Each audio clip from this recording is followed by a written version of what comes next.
네, 안녕하세요. 오늘은 9번째 시간 느헤미야입니다. 지난번에는 에스라였죠. 에스라 바로 다음 책이 느헤미야입니다. 그런데 시대상으로는요, 그 책 다음인 것처럼 정말 딱 붙어 있는, 어떻게 보면 하나의 이야기 같은 연속적인 이야기가 있습니다. 오늘 느헤미야 이야기를 살펴볼 텐데요. 느헤미야는 좀 종류가 많습니다. 차례가 많습니다. 첫 번째 기도, 그다음에 성벽 재건, 사회 문제, 율법과 절기, 제사장과 레위, 신앙의 본.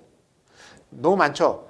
왜 그럴까요? 예, 느헤미야가요 정말 일을 많이 했어요. 많은 일을 했는데 하나하나씩 살펴볼게요. 그 전에 우리 중요한 거 해야죠. 지난번에 정말 오랜만 주간식으로 됐습니다. 문제는 이거예요. 기름 부음 받은 자라는 기름 부음 받은 자라는 그 히브리어가 무엇입니까? 답은 뭐예요? 메시아입니다. 여기서 조금은 메시아가 아니라 메시야인데요. 뭐 아나 야나 약간의 차이니까 뭐 똑같이 보도록 하겠습니다. 힌트로 제가 이렇게 얘기했죠. 선지자, 왕, 제사장에 대한 쓰임 말고 예수님에 대한 호칭으로 사용했습니다. 메시아입니다. 정리를 한번 할게요. 이거 혹시 기억나세요? 저희 신약 시간에 했었던 건데요. 헬라어로는 그리스도고요. 히브리어는 메시아입니다. 그러면 뜻이 뭐냐? 기름 부음을 받은 사람이다 라고 하는 겁니다. 그런데 기름 부음을 받은 사람, 여러분 진짜로 기름을 부었어요? 진짜로 부었어요. 출애굽 때 그 했던 방식대로의 그 관유는 지금으로는 다시 어떻게 다시 복원할 방법이 없다고 합니다. 그 재료가 좀 정확하지가 않은가 봐요. 우리가 구할 수도 없고. 어쨌든 중요한 건 그 정해진 그 기름을 진짜 이렇게 머리에 부었다라고 합니다. 세례로 했으면 이렇게 되고 좀 호케했으면 이렇게 콸콸콸콸 붙지 않았을까 싶어요. 그 머리에 왜 그 귀한 기름을 부었는가? 하나님이 사람을 세운 겁니다. 첫 번째 선지자, 두 번째 왕, 세 번째 제사장. 이 세 부류의 사람을 세웠어요. 그런데 이게 왜 이렇게 됐는가? 이 기름 부음을 받은 자라고 하는 그 메시아가 나중에 올 거다. 그걸 기다렸는데 그 누가였어요? 예수님이다 라고 하는 겁니다. 그래서 예수 그리스도입니다. 그 당시에는 헬라어를 많이 썼으니까요. 히브리어라면 예수 메시아 이렇게 됐겠죠. 메시아 예수 이렇게 되던가. 그렇죠? 호칭이에요. 꼭 기억하시기 바랍니다. 히브리어는 메시아고요. 헬라어로는 그리스도. 뜻은 기름 부음을 받은 자입니다. 여기서 이제 조금만 더 나가면 그럼 예수님이 선지자, 왕, 제사장과 무슨 상관이냐? 선지자, 제사장, 왕 이 세 개가 모두 다 하나의 인격으로 예수 그리스도에게 주어졌다라고 하는 겁니다. 이 메시아 사상은요, 맨 마지막 시간에 다시 한번 정리해서 이야기 나누도록 하겠습니다. 우리가 성경에 잘 아는 요한복음 14장 1장 41절 이렇게 나와요. 그가 먼저 자기의 형제 시몬을 찾아 말하되 우리가 메시아를 만났다. 메시아는 번역하면 그리스도라. 예, 성경책에 이렇게 나옵니다. 지금 가서 형제 시몬한테 얘기하는 거예요. 메시아를 만났다. 누구한테 얘기하는 거예요? 예수님.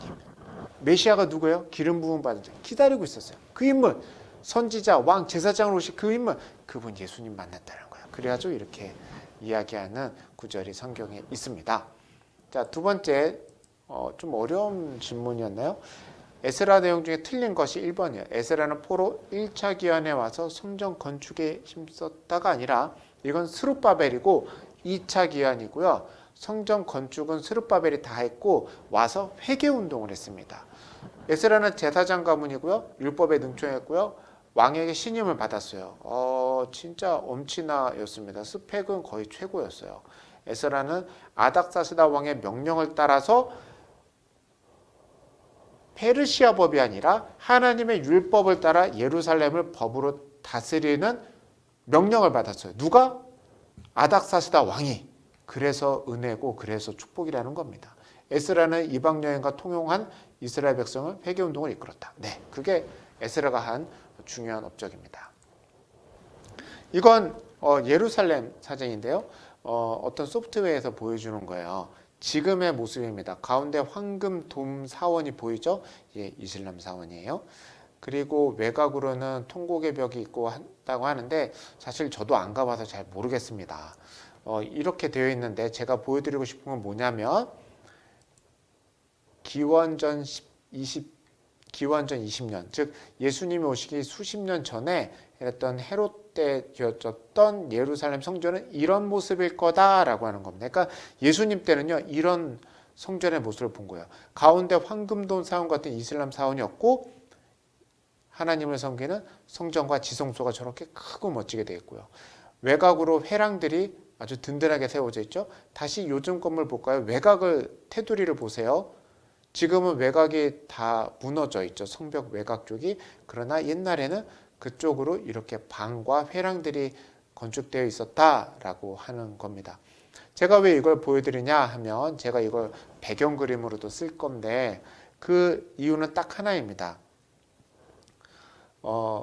에스라와 느헤미야 때 성전을 회복시키려고 애썼던 것의 기초를 통해서 스룹바벨이 성전을 건축하고 느헤미야가 성벽을 건축한 것들이 모여서 이런 것들로 발전했다라고 하는 겁니다. 물론 헤롯 대왕이 제일 크게 화려하게 만들긴 했습니다. 자, 이제 느헤미야 들어가도록 하겠습니다. 느헤미야 기도인데요. 1장 1절입니다. 함께 읽어볼까요? 하가랴의 아들 느헤미야의 말이라 아닥사스다 왕 제20년 기스르월에 내가 수상궁에 있는데 아닥사스다 왕 20년입니다. 그들이 내게 이르되 사로잡힘을 면하고 남아있는 자들이 그 지방 거기에서 큰 환난을 당하고 능욕을 받으며 예루살렘 성은 허물어지고 성문들은 불탔다 하는지라. 자, 지금 상황이 어떻게 돼요? 스룹바벨의 성전을 건축했고요. 성벽은 아니고 성전. 그 다음에 에스라가 가서 회개운동을 하고 조금 지난 상황이에요. 근데 느헤미야가 소식을 들어요. 거기가 잘 됐느냐? 아니라는 거예요. 성벽이 없어서 그 도둑질을 당하고 사람들이 보호를 받지 못해서 어려움에 처했다는 겁니다. 그래서 어떻게 돼요? 4절입니다. 내가 이 말을 듣고 앉아서 울고 수일 동안 슬퍼하며 하늘의 하나님 앞에 금식하며 기도하여 그 이야기를 듣고 울고 슬퍼하며 금식하고 기도했다라고 하는 겁니다. 자, 이제 역사 다시 한번 살펴볼게요. 남유다 망할 때입니다. 신바벨론의 느부갓네살 왕이 세 번의 침공을 통해서 586년에 완전히 망했죠. 그러고 나서 신바벨론이 망하고 페르시아가 다시 나타납니다. 페르시아 첫 번째 왕 고레스 대왕 때 559년에 유대 백성 귀환 명령을 내리는데 그때 1차 포로기한을 스룹바벨이 합니다. 그리고 성전을 건축하려는데 방해가 있어서 못하고 하다가 515년 다리오 왕 때 드디어 성전을 건축합니다. 그리고 에스더 건너뛰고 아닥사스다 왕 때 7년 때 에스라가 가고 20년 때 느헤미야가 갑니다. 지난번 슬라이드에서 20년이 아니라 12년으로 제가 오타로 잘못 썼어요. 죄송합니다. 그래서 이 오늘 다루는 내용은 이 3차 느헤미야 때 일입니다. 그 느헤미야가 무슨 얘기를 들은 거예요? 먼저 갔던 스룹바벨 때와 에스라 때 1차, 2차 때 갔던 사람들이 잘 지내느냐? 그랬더니 아니라는 거예요. 성벽이 없어서 그들의 삶이 다 무너졌다는 거예요. 그걸 듣고 울고 기도합니다. 그런데 그때 느헤미야는 술관원이었죠. 그래서 어떻게 되는가? 왕이 묻습니다. 왕이 내게 이르되 그러면 내가 무엇을 원하느냐 하기로 내가 곧 하늘의 하나님께 묵도를 하고 좋은 찬스가 왔습니다. 왕이 너 무엇을 원하냐? 그랬더니 먼저 하나님께 기도하고 이야기를 합니다. 우리 함께 읽어볼까요? 시작. 왕에게 아뢰되 왕을 많이 좋게 여기시고 종이 왕의 목전에서 은혜를 얻었사오면 나를 유다 땅 나의 조상들의 묘실에 있는 성읍에 보내어 그 성을 건축하게 하옵소서. 담대하죠. 왕이 좋게 여기면 나 건축하게 해달라. 뭐? 예루살렘 성. 그렇게 이야기를 합니다. 그러고 끝나나요? 아니요. 또 왕의 삼림감독 아삽에게 조서를 내리사 그가 성전에 속한 영문의 문과 성곽과 내가 들어갈 집을 위하여 들보를 쓸 제목을 내게 주게 하옵소서. 성벽을 짓는 허가뿐만 아니라 그거에 필요한 제목, 즉 나무를 달라고 하는 거예요. 느헤미야가 알죠. 지난번에 말씀드렸죠. 예루살렘 성 근처에는 그렇게 든든한 제목이 나지 않는다고. 그러니까 성벽을 짓기 위한 재료까지 달라고 하는 거예요. 대단하죠? 그런데 8절 마지막이 제일 큰 은혜입니다. 한번 읽어봅시다. 시작. 내 하나님의 선한 손이 나를 도우심으로 왕이 허락하고. 하나님이 선한 손이 도와서 왕이 허락을 했다는 거예요. 대단하죠? 근데 거기서 끝나는가? 아니요. 더 있습니다. 군대 장관과 마병을 보내와 나와 함께하게 하시기로 내가 강 서쪽에 있는 총독들에게 이르러 왕의 조서를 전하였더니. 자, 왕의 총애를 받는 술관원입니다. 이 사람에게 어떻게 해요? 허락해줘요. 재료도 줘요. 그리고 어떻게 해요? 갈 때 편안히 가고 혹시 가져가는 물품들 뺏기지 않도록 군대 장관과 마병까지 호위해서 갑니다. 완벽하죠? 그래서 느헤미야가 얼마? 하나님의 선한 손이 도우사. 근데 그 선한 손은 어디서 시작했어요? 느헤미야의 금식 기도입니다. 여러분, 나라를 살리는 금식의 기도가 이렇게 놀라운 일까지 이루어졌습니다. 정리하면 이렇습니다. 느헤미야 기도, 예루살렘을 위한 기도입니다. 자기를 위한 기도가 아니에요. 그리고 하나님의 응답은 왕의 명령에 있다라고 하는 거예요. 생각해 보세요. 이방 나라 민족 왕이 그거 줘도 돼. 그리고 나무도 가져가. 군대도 데려가. 이렇게까지 받았습니다. 얼마나 큰 은혜예요. 그랬더니 뭐래요? 하나님의 선한 손이 도왔다는 거예요.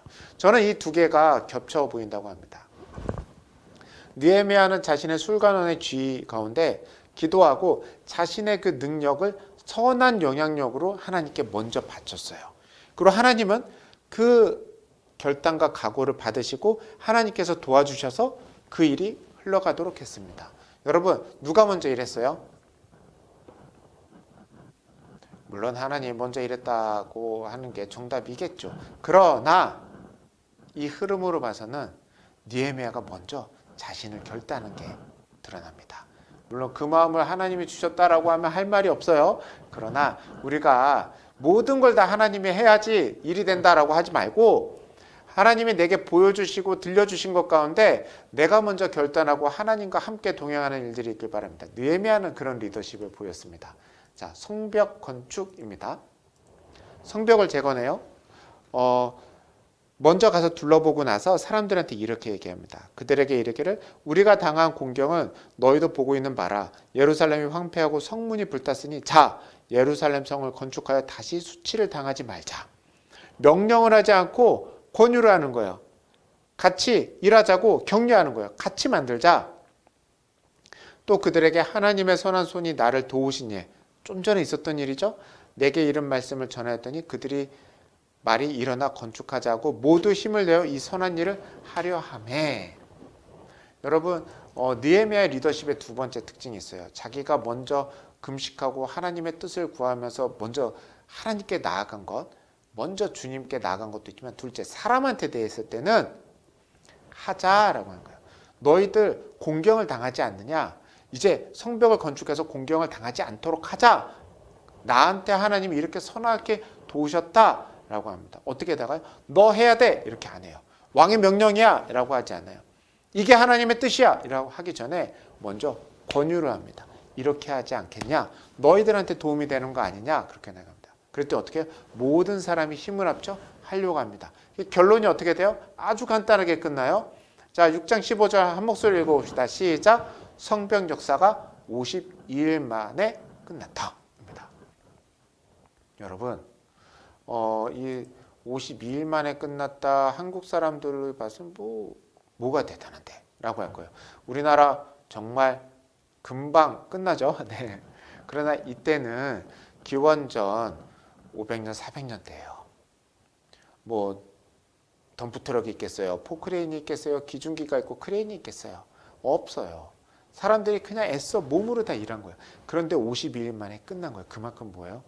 하나님이 도우신 것도 있지만 사람들이 합심해서 이 모든 일이 이루어졌다라고 하는 겁니다. 자, 그런데 52일 동안 순탄했을까요? 그렇지 않아요. 늘 모든 하나님의 일에는 사단의 역사도 함께합니다.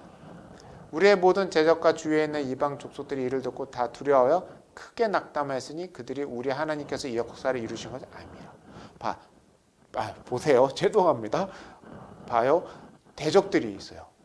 이방 족속들이 두려워하고 낙담했대요. 무슨 뜻이에요? 방해를 했다는 거죠. 그런데 결과를 보니까 하나님이 이루신 것이 아니까 두려워했다라는 겁니다. 여러분, 저는 약수금토가 이런 일이 있길 바랍니다.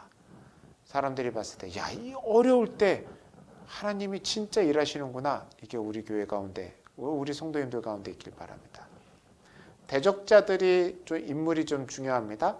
4장 1절에 보면 산발랏이라는 사람이 있어요. 그다음 또 하나 암몬 사람 도비아가 있습니다. 도비아하고 산발랏이 계속 나타나서 뭐 비난하고 비웃고 방해를 해요.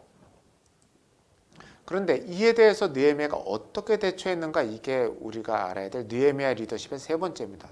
우리가 우리 하나님께 기도하며 그들로 말미암아 파수꾼을 두어 주야로 방비하는데, 먼저 느헤미야는요 늘 기도해요. 무조건 기도합니다. 그리고 나서 어떻게 해요? 파수꾼을 세워요. 기도하고 나서 내버려 두는 게 아니라 파수꾼 세우는 거예요. 적들을 감시할 수 있도록 동태를. 그러고 나서 가만히 있습니까? 아니요. 구체적인 걸 하는데 참 지혜롭습니다. 그때로부터 내 수하 사람들의 절반은 일하고 절반은 갑옷을 입고 창과 방패에 활을 가졌고, 수하 사람들이라고 했으니까 자기가 부리는 사람들이지 예루살렘 백성들은 아니에요.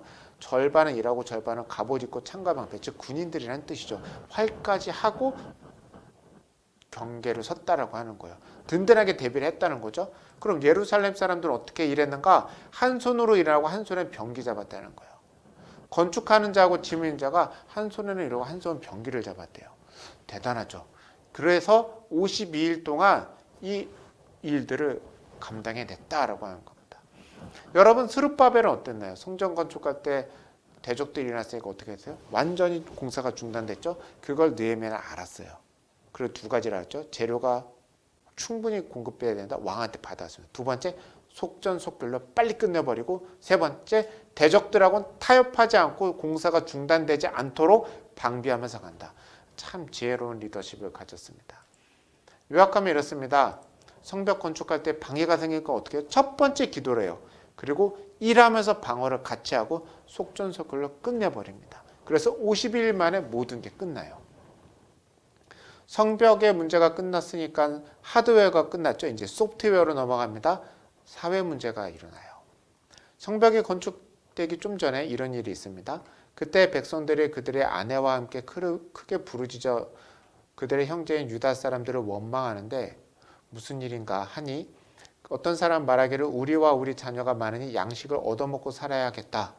얻어먹고 굶주린다는 거죠. 어떤 사람은 말하기를 우리가 밭과 포도원과 집이라도 저당 잡히고 곡식을 얻자. 그러니까 저당을 잡히고 빚을 내겠다는 거죠. 어떤 사람은 빚을 내서 왕에게 세금을 바쳤다. 이런 일이 있다는 거예요. 그래서 어디까지 갔는가? 우리 육체도 우리 형제 육체와 같고 우리 자녀도 그들의 자녀와 같고는 이제 우리 자녀를 종으로 파는도다. 이런 일이 생긴 겁니다.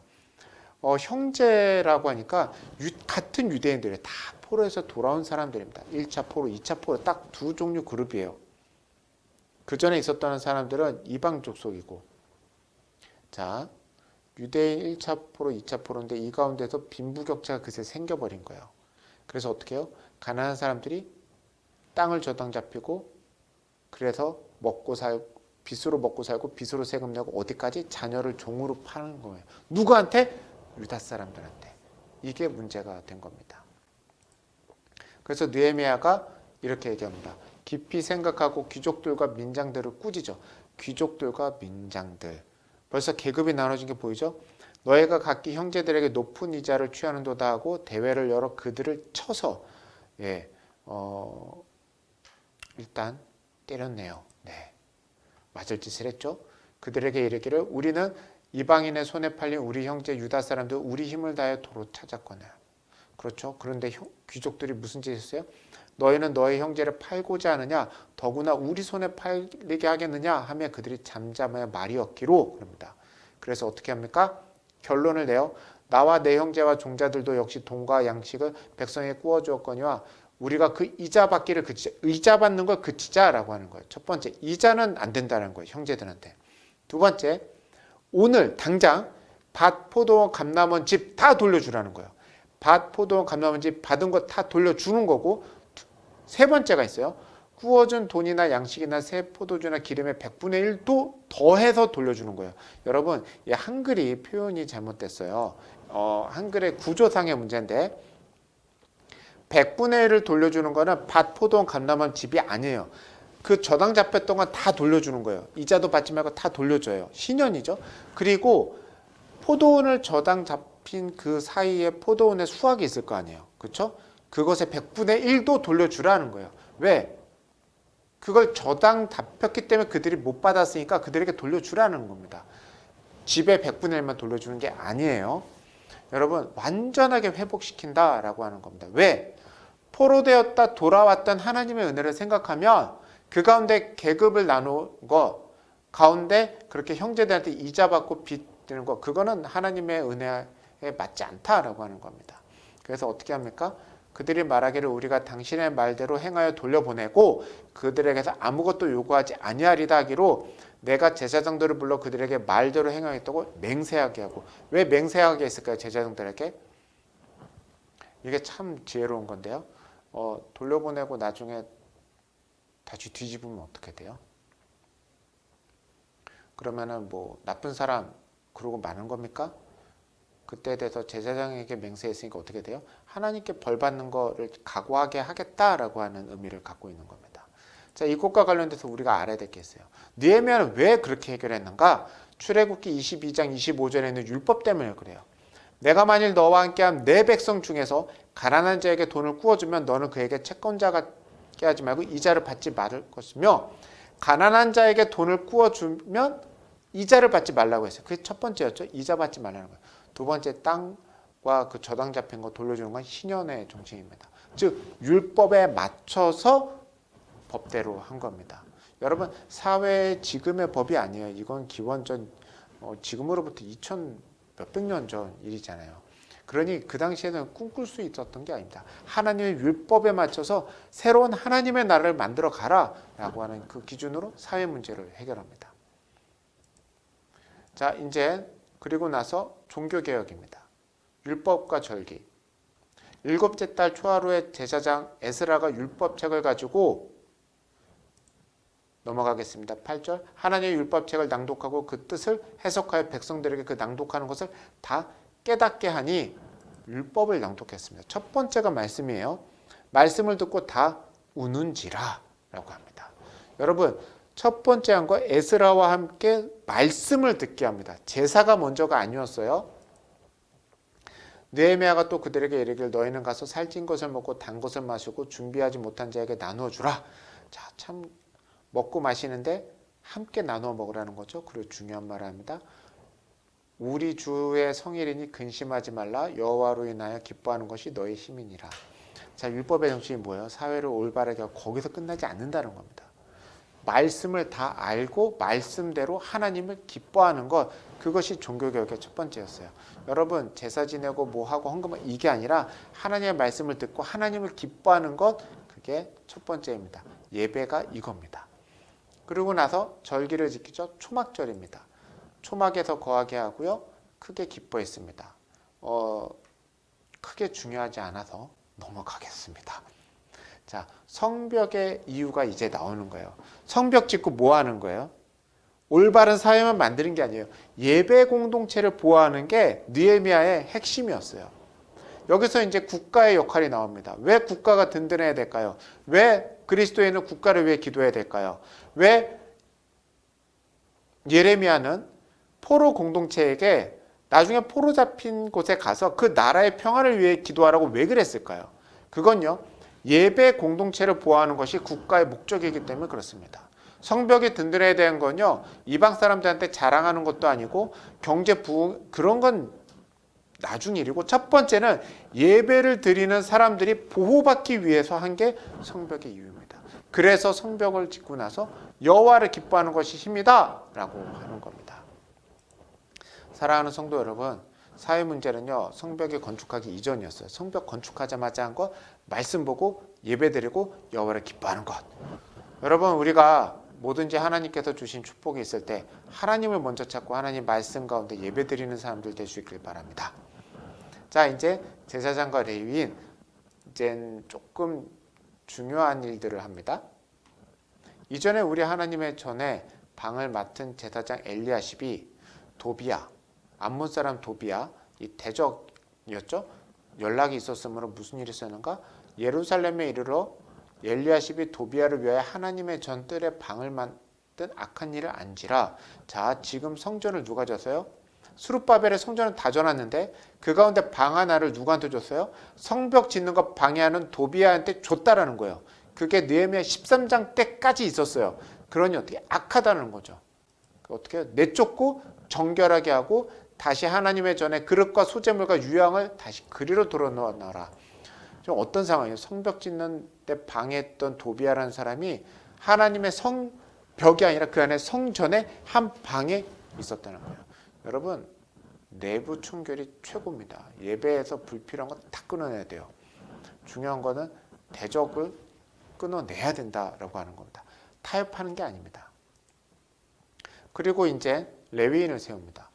내가 또 알아본즉 레위 사람들이 받을 목을 주지 아니하므로 그 직무를 행하는 레위 사람들과 노래하는 자들이 각각 자기 밭으로 도망가였거늘 내가 모든 민장을 꾸짖어 이르기를 하나님의 전이 어찌하여 버림받았느냐고 곧 레위 사람을 불러 모아 다시 제자리에 세웠더니 레위 사람들이 뭐하는 사람들이니까 제사를 준비하고 그 다음에 찬양을 하고 여러 가지 하나님의 전에 필요한 모든 걸 하는 사람들이에요. 그런데 그 사람들이 도망갔어요. 왜?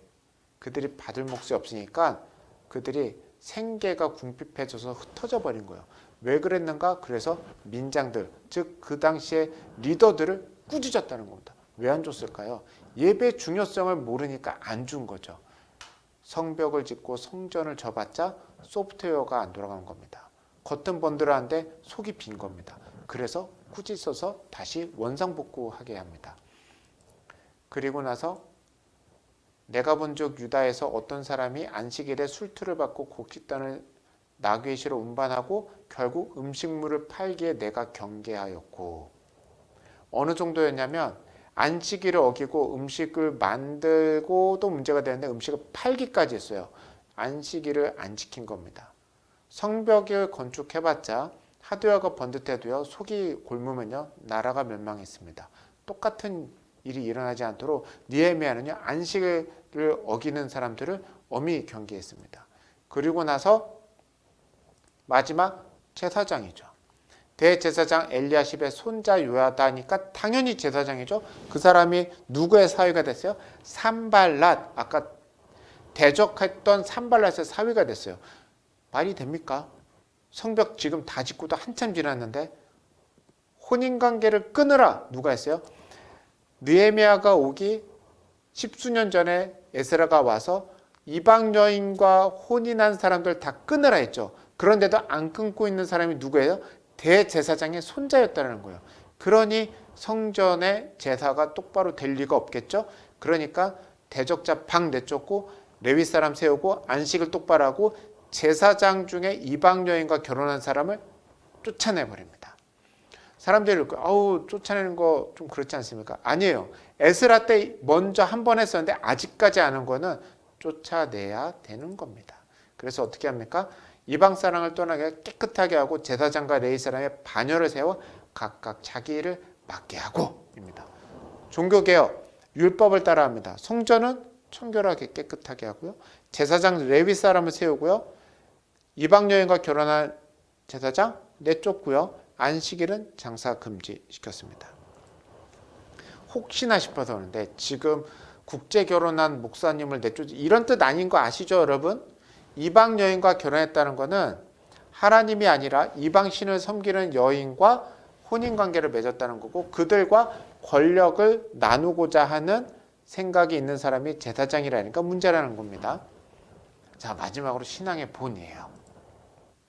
신앙의 본.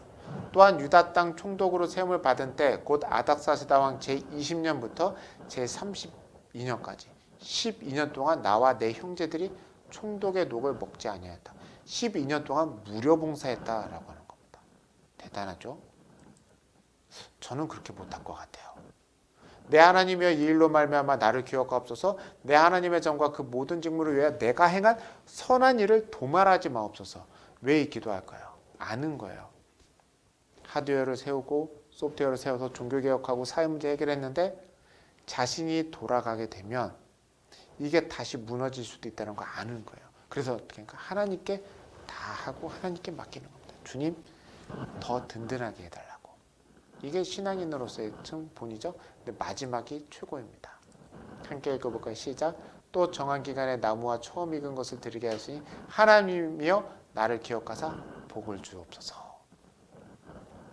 왜 이게 최고라고 하냐면요. 여러분 느헤미야가 내게 복을 주옵소서가 어디 있어요? 느헤미야 13장 31절. 나라를 위해 기도하고 성벽을 짓는 것을 준비해서 모든 것을 다 이루고 종교개혁을 하고 사회문제 해결하고 모든 걸 다 한 다음에 내게 복을 주옵소서라고 합니다. 하나님의 일을 먼저 하나님을 한 게 먼저예요? 복 받는 게 먼저예요? 느헤미야의 리더십에 정말 정점은 어디에 있냐면 은사를 받고 복을 받았으니까 주님께 드리겠습니다가 아니라 그 상황을 보고 주님 내가 가겠으니 도와주시고 선한 손을 펼쳐 주시옵소서. 그거를 받으면서 계속 나갔다라고 하는 겁니다. 여러분 이 시대에 이런 리더십이 필요하지 않나 싶습니다. 누가 해야 될까요? 우리가 해야 되겠죠? 네. 신앙의 본 정리하겠습니다. 서원 하나님께 먼저 드립니다. 그게 축복인 거예요. 신앙의 본 12년 동안 그렇게 봉사를 했습니다. 자 이제 2시간에 걸쳐서 했던 바벨론 포로 귀환을 정리할게요. 1차는 고레스 원년에 있었습니다. 그리고 515년에 성전을 재건을 했어요. 다리오 왕 때. 좀 지나서 아닥사스다 왕 7년에 에스라가 2차로 가고요. 아닥사스다 20년에 느헤미야가 갑니다. 에스라는 가서 뭐 했습니까? 회개운동을 했죠. 느헤미야는 뭐 했나요? 다 했어요. 성벽 재건도 하고 사회문제 해결하고 종교개혁하고. 이 흐름이 있죠. 첫 번째 간 사람들은 뭐 했어요? 성전을 졌어요.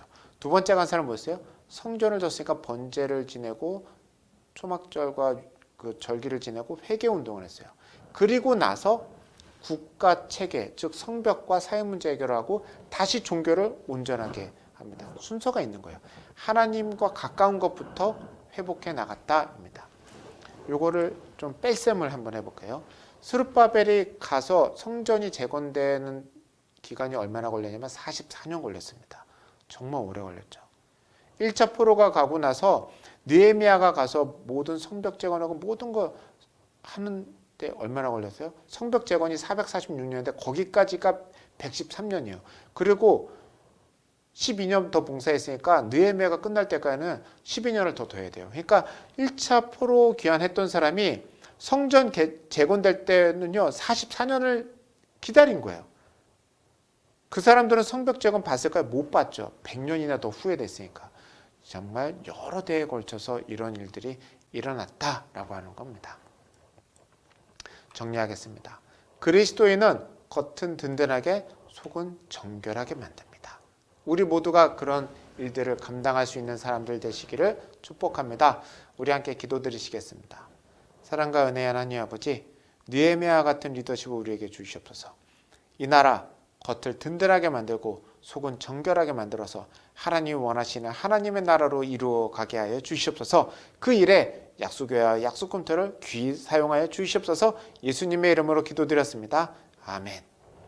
네, 오랜 시간 동안 함께해 주셔서 감사합니다. 앞으로 몇 강이 더 남았는데요. 늘 40분 넘는 긴 시간 하느라고 오늘은 제가 말을 좀 짧게 해서 33분 만에 마쳤습니다. 네, 다음 이 시간에 또 찾아뵙도록 하겠습니다. 감사합니다.